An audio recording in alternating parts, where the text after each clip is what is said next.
Good day everyone, I am Zain Sibakalad and I'm assigned to present the hearing impairment under the learners with physical disabilities. So first, let's define what is hearing impairment. So according to IDEA, or the Individuals with Disabilities Education Improvement Act, or formerly known as the Education of the Handicapped, they include hearing impairment and deafness as two categories under children with disabilities. In Texas, hearing impairment is also called a auditory impairment.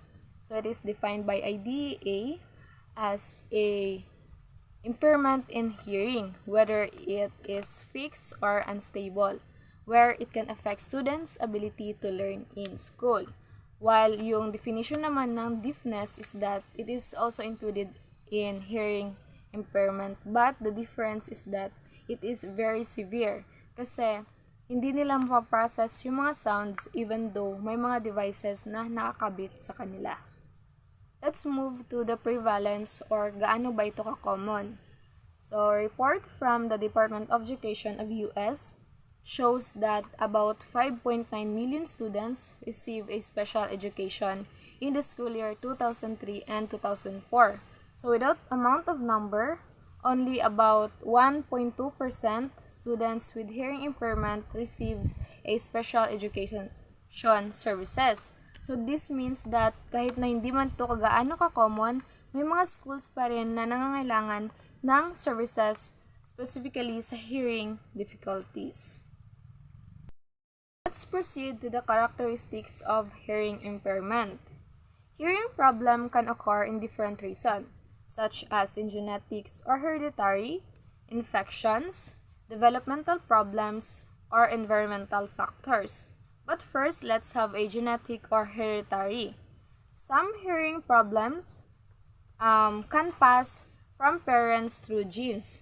This means that the child is born with hearing loss because of some genetic conditions that can affect how the ear functions or develop. The second one is the infection. Certain infections can happen during pregnancy or early childhood that can damage parts of the ear that are responsible for hearing. The third one naman is the developmental problems. Sometimes the ear or the hearing system does not develop properly while the baby is growing at the womb or in the womb of the mother. It may result to structural problems in how the brain processes sounds. Lastly is the environmental factors. Hearing problems can also occur later in life due to injury or exposure to harmful environments. So with those four characteristics, these lead to classifications of four major types of hearing loss. The first classification is the conductive hearing loss. This happens if there are problems in the external or middle ear, which blocks the message going to the inner ear of the child. So most of the conductive hearing loss can be treated medically like having a surgery. But if paulit-ulit na yung nangyayaring ganito sa bata, nakaka-apekto na ito sa language development niya. For example, a child with ear infection or airwax blockage, it may temporarily have a difficulty hearing the teacher. The second classification is the sensorineural hearing loss. This happens if there are damage in the inner ear or cochlear or the auditory nerve that sends signals through the brain. So these types of hearing loss is a permanent and more serious that can affect the oral language development of the child. For example, if a child has a damage in the inner ear, may not hear the speech sounds clearly, kaya nahihirapan sila magsalita. The third one is the mixed hearing loss. Ito naman yung combination ng nauna at ng pangalawa, which is yung conductive and the sensorineural hearing loss. Ito naman, if magkaroon ng dalawang hearing loss yung bata, is mas ma-worsen yung hearing ability niya. And lastly is the central auditory disorder. Ito naman nangyayari kapag yung brain is nahihirapan mag-process ng sounds kahit na yung ear nila ay nakakarinig. For example, naririnig ng students yung sinasabi ng teachers pero nahihirapan silang intindihin or interpret yung sinasabi ng guro. Ano nga ba ang impact nito sa learning? Students with hearing impairment may experience challenges in several factors, such as sa social development, sa language and speech, and sa academic achievement. Kasi nga, nahihirapan sila makipag-communicate and hindi nila maintindihan ng maayos yung sinasabi ng kanilang kaklase o ng kanilang guro.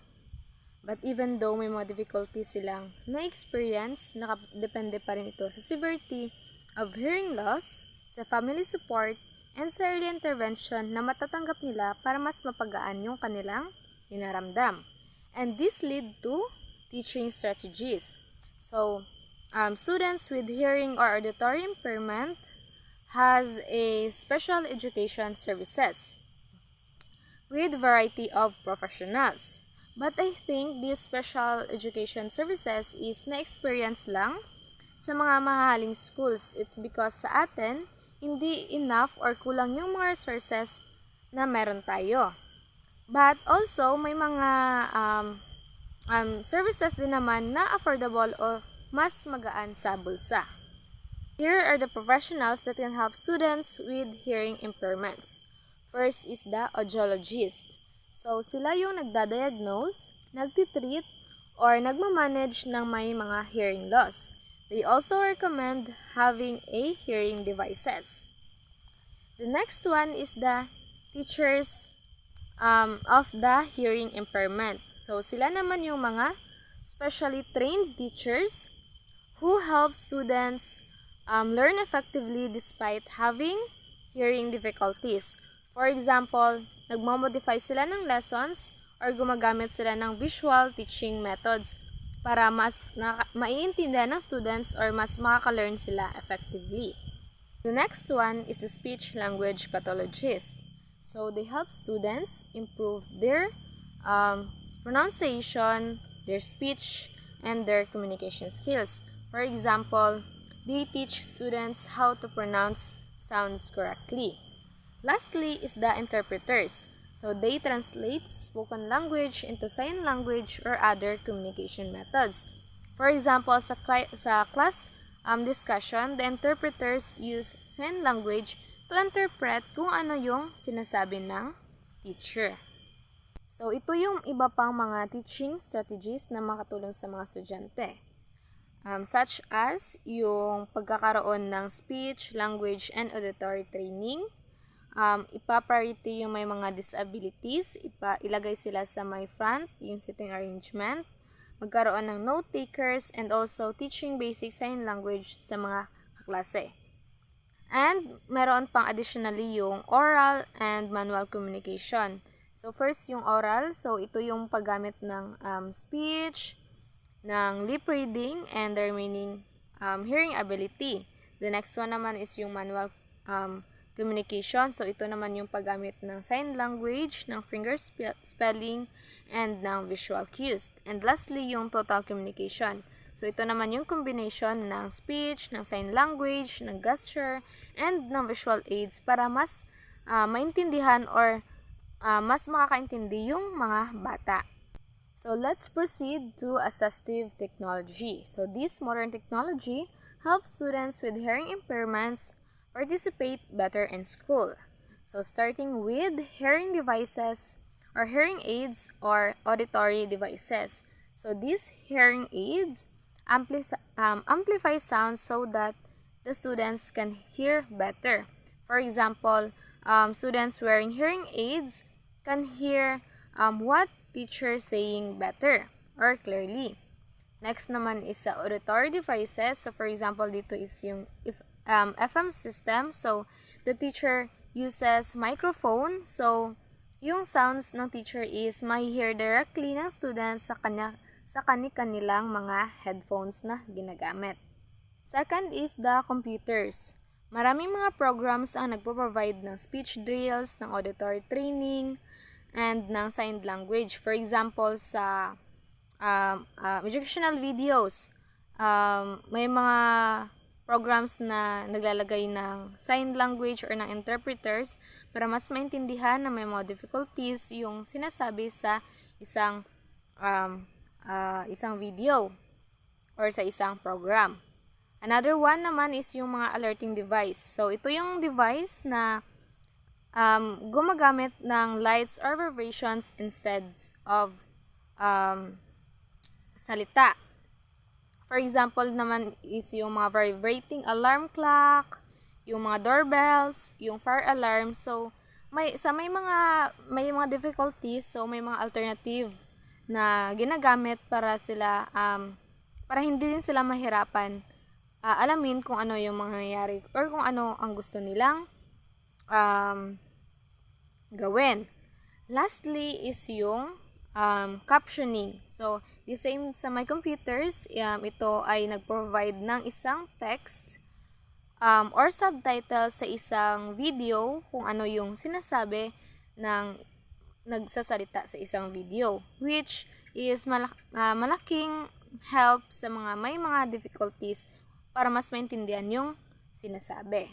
Another device is the telecommunication device. Devices such as TDD or the telecommunication for the deaf allow people with hearing impairments to communicate using text through telephones. In today's generation, text messaging allow them to communicate easily. And lastly, the cochlear implants. So this is a surgically implanted that helps people with severe hearing loss hear sounds by directly stimulating the auditory nerve. To conclude, hearing impairment is a condition that affects students' ability to hear and communicate. Although it may create challenges in language development, social interaction, and academic learning, they can still succeed in school with proper guidance and support, teaching strategies, and assistive technologies. As I end this presentation, research shows that people with hearing impairments usually have a normal intelligence because their learning difficulties are often caused by communication barriers, hindi dahil hindi sila matalino. So let's have broaden our mind. Let's support people who have difficulties. Let's put in mind na kaya nilang mag-excel despite having difficulties. So let's have a supportive environment. Let's spread positivity and let's promote inclusivity sa lahat ng tao, especially sa may mga taong may learning difficulties. So that ends my presentation. I hope you learned something. Have a great day ahead.